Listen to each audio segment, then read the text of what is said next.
Hello story lovers, welcome back to my channel Prema Pallaki part 49.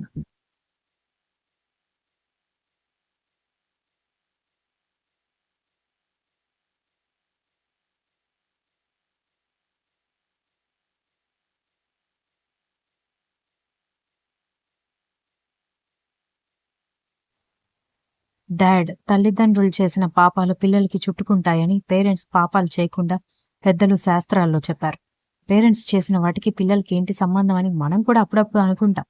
అలాగే వాళ్ళ అమ్మా నాన్న పెదనాన్న ఎంత గొప్పోళ్ళైనా అవ్వచ్చు, చేసుకున్న వాడిని కన్నవాడు ఎంత ఉన్నోడైనా అవ్వచ్చు, కానీ టాలెంట్ అనేది ఎవరికి వారు ఇండివిజువల్ గా సంపాదించుకోవాల్సిందే అన్నాడు.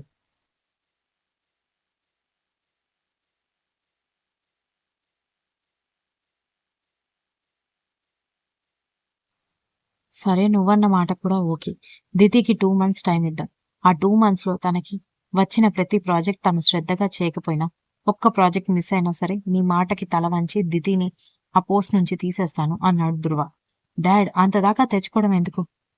స్టార్టింగ్ కాబట్టి తనెంత శ్రద్ధ పెట్టి చేసినా ఏదో ఒక పొరపాటు వల్ల మిస్ అయ్యే ఛాన్సెస్ ఉంటాయి. అప్పుడు మన కంపెనీ రెప్యుటేషన్ పోతుందని, ఆ ప్రాజెక్ట్ మిస్ అయిపోతుందని బాధపడే బదులు, ఇప్పుడే ఇలాంటి పెద్ద డెసిషన్ నుంచి డ్రాప్ అయితే బెటర్ కదా అని అన్నాడు శక్తి.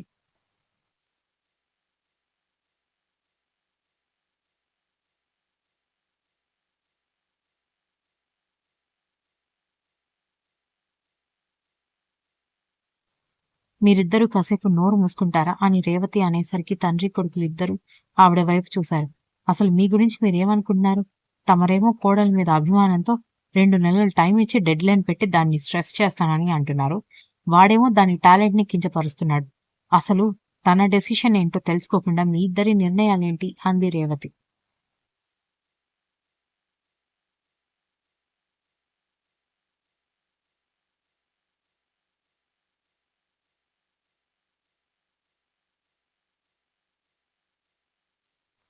ఏమ్మా దిది, నా నిర్ణయాల్లో ఏదైనా తప్పుందా? నీకీ బాధ్యత తీసుకోవడం ఇష్టం లేదా అని భార్య మాటలు అర్థం చేసుకున్న ధ్రువ కోడల్ని అడిగాడు. మీరు తీసుకున్న నిర్ణయం కరెక్ట్ కావచ్చు మావయ్య. కానీ ఆ కంపెనీ మీద మీకెన్ని హక్కులున్నాయో శక్తి బావకి కూడా అంతే హక్కు బాధ్యత ఉంది. బావకి ఇష్టం లేకుండా నేను కంపెనీలో జాబ్ చేస్తే బావకి సంతృప్తిగా ఉండదు అంది దితి.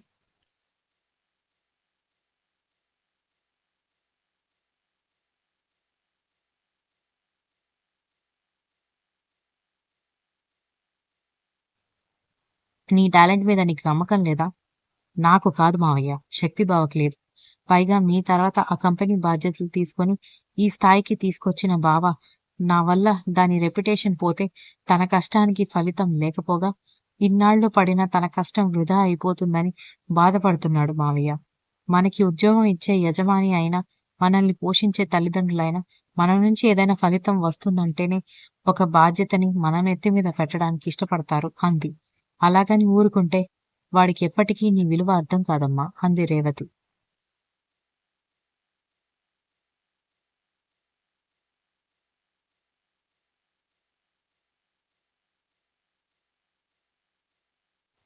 దితి సైలెంట్ అయిపోవడంతో శక్తి ఆలోచనలో పడ్డాడు. దితి టాలెంట్ ని ఎందుకు పరీక్షించకూడదు అన్న ఆలోచనతో పాటు వాళ్ళ అమ్మ నాన్న కోడల కోసం అంత తాపత్రయపడుతుంటే వాళ్ళని బాధ పెట్టడం ఎందుకు అన్నది కూడా మరొక పెద్ద కారణం. దాంతో సరే అని ముగ్గురి వైపు చూశాడు శక్తి. శక్తి మాటకి ముగ్గురు శక్తి వైపు చూస్తే 2 నెలల్లో నీకు డెడ్ లైన్. నువ్వు చదువుకున్న క్వాలిఫికేషన్ కి తగ్గట్టుగా ఫ్యాషన్ డిజైనింగ్ వింగ్ కి ఎండి నువ్వు. ఎంత సమర్థవంతంగా పనిచేస్తే అంత నా మెప్పు పొందుతావు. ఇంటి దగ్గర నువ్వు చూసింది సెంట్% మాత్రమే. వర్క్ లో నా అంత చండశాసనుడు ఉండడు అని స్టాఫ్ అంతా అనుకుంటారు. ఏ చిన్న తప్పు జరిగినా భార్య, స్టాఫ్, ఆడ, మగ ఏ తేడా ఉండకుండా అక్కడే అరుస్తాను అన్నాడు.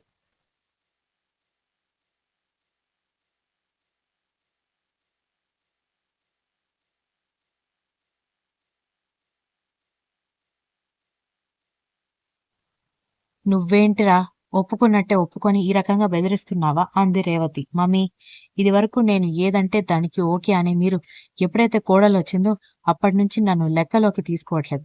తర్వాత బావ ఇలా అన్నాడు అలా అన్నాడని నా మీద కంప్లైంట్ ఇవ్వకూడదని నేనెలా ఉంటానో ముందే చెప్తున్నాను. తనేమీ అనకపోయినా మీరిద్దరూ ఊరుకోరు కదా, అందుకే ముందే చెప్తున్నాను అన్నాడు.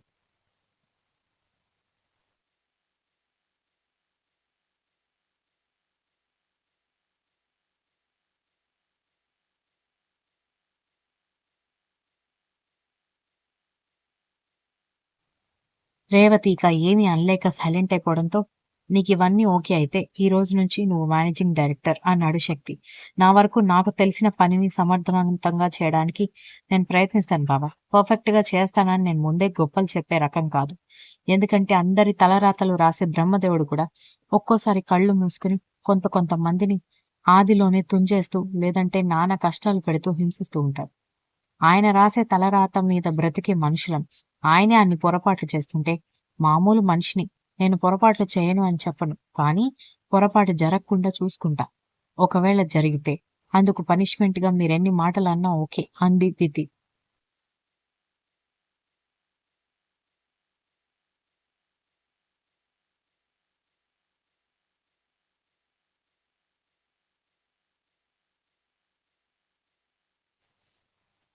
"ఇప్పుడు ఎంత కాన్ఫిడెంట్‌గా ఉన్నావో అంతే కాన్ఫిడెంట్‌గా వర్క్ చెయి. నేను తిట్టినప్పుడు మాత్రం ఏడ్చావనుకో బాగోదు" అన్నాడు శక్తి. "నేనేం చిన్న పిల్లని కాదు. చీటికి మాటికి ఏడవడానికి" అని మూతి ముడుచుకోవడంతో, "సరే సరే అంతా అయిపోయింది గదా! కొత్త ఎండీ గారిని ఆఫీస్‌లో పరిచయం చేయాలి కదా! వెళ్లి రెడీ అవ్వు" అంది రేవతి.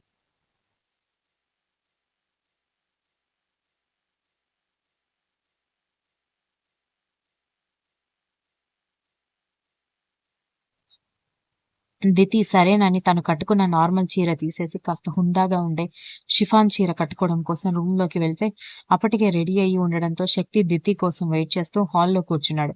10 నిమిషాల్లో ఆమె రెడీ అయ్యి రావడంతో అందరికీ కాఫీ, బ్రేక్‌ఫాస్ట్ వడ్డించింది రేవతి. ముగ్గురు బ్రేక్‌ఫాస్ట్ చేసిన తర్వాత కోడలి నుదుటి మీద ముద్దు పెట్టి ఆల్ ద బెస్ట్ అని చెప్పి పంపించింది రేవతి. అనుకోకుండా కొత్త మేనేజింగ్ డైరెక్టర్ డిసైడ్ అవ్వడంతో ముందే ధృవ తన అసిస్టెంట్‌కి కాల్ చేసి ఆ ఏర్పాట్లు చూసుకోమని చెప్పాడు.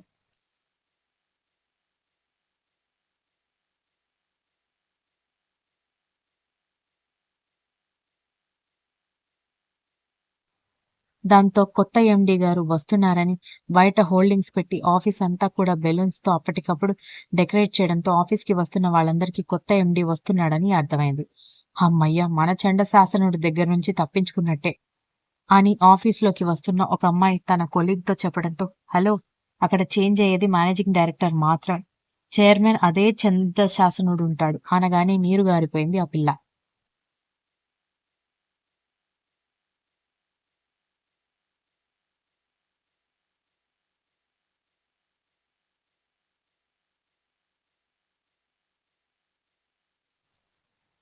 ముగ్గురు ఆఫీస్‌కి రాగానే ఎంట్రన్స్ దగ్గర వెయిట్ చేస్తున్న అసిస్టెంట్‌కి మేనేజింగ్ డైరెక్టర్ ఎవరో అర్థం కాలేదు. అంటే దితి శక్తి భార్య అని తెలుసు కానీ, ఆమె మేనేజింగ్ డైరెక్టర్ అవుతుందని అతనికి తెలీదు. వచ్చి ఆగినా కూడా అసిస్టెంట్ బొకే ఇవ్వకపోవడంతో, "అదేంటి మీ మేనేజింగ్ డైరెక్టర్‌కి బొకే ఇచ్చి విషెస్ చెప్పరా?" అన్నాడు ధృవ కోడలి వైపు చూపిస్తూ. "మేనేజింగ్ డైరెక్టర్ మేడం గారా?" అని అసిస్టెంట్ ఆశ్చర్యంగా అడిగేసరికి, "అవును" అని నవ్వుతూ సమాధానం ఇచ్చాడు ధృవ.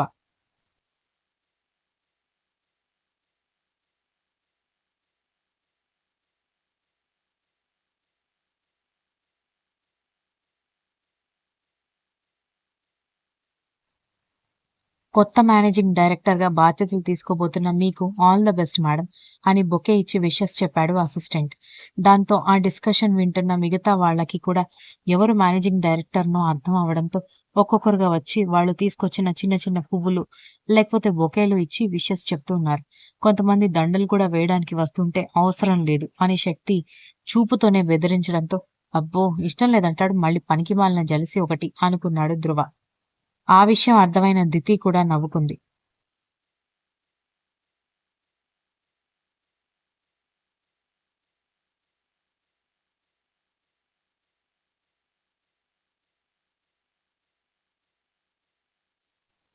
అసిస్టెంట్ దారి చూపిస్తుంటే దితి ముందుకు వెళుతూ ఉంటే ఆమె వెనుక తండ్రి కొడుకులు కూడా వచ్చారు.